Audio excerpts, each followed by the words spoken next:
Welcome to the second section of this course. In the first one, you were introduced to the hardest parts of JavaScript.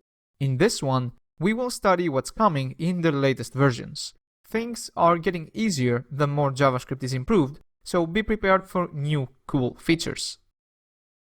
In this video, we will talk about 3 methods of the object class that can be of great help in several cases. These methods are object.keys, object.values, and the latest one, object.entries. Everything in JavaScript derives from an object.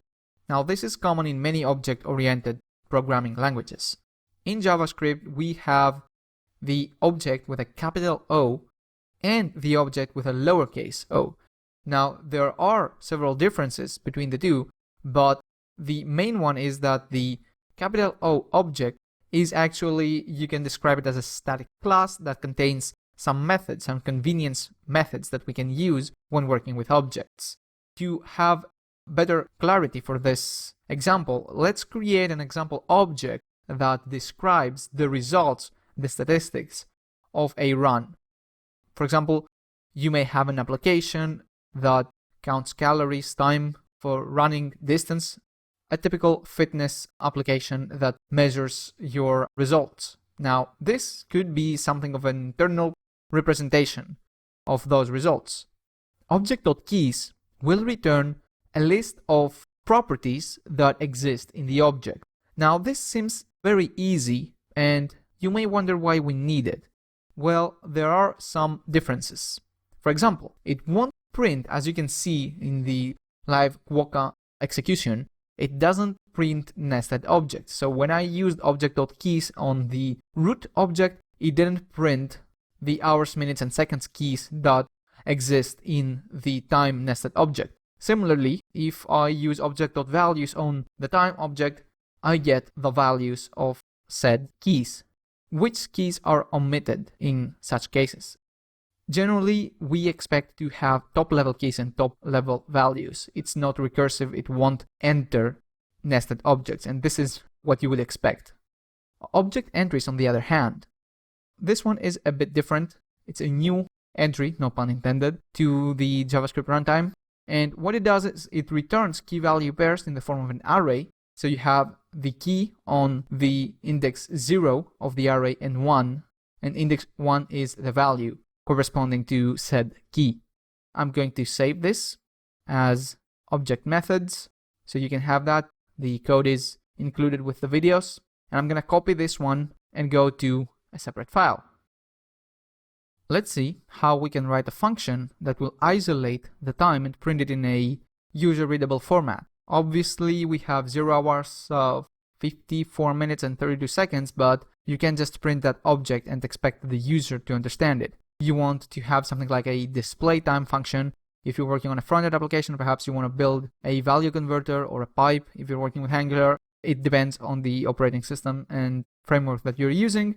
So object.values comes in for something like that, for a scenario like that.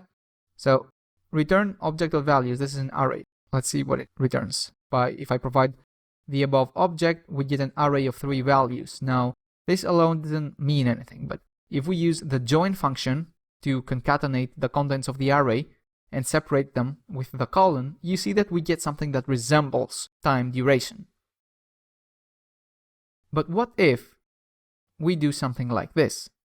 We have the distance, we have calories, the other types of metrics that are also included in the result. Then we can search for the time and isolate it. Perhaps there is no time included in the result. If that's the case, we want to cover this scenario and return 0. In the second case, we have all the other metrics. We have the distance, we have the calories, but we don't have time. For some reason, we didn't measure time.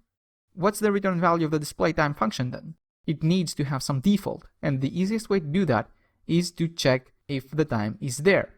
Now, what if instead of using the colon, we want to have something like an extended format? Extended format is a longer way of describing the same thing, the same value, the time, the duration it took for the run to be completed. And we may say that the format looks like something like this: 1 hour, 24 minutes, and 32 seconds. instead of, using the colon. If that's the case, we can use the eternity operator.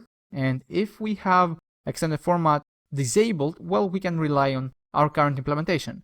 But when extended format is enabled, we want to do something else.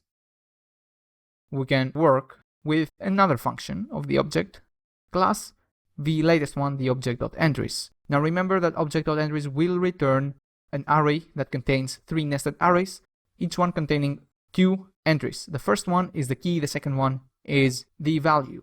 And then we can use map, more about map in the next section. For now, you can imagine that map iterates over the contents of the array and executes the callback function that exists that we provide.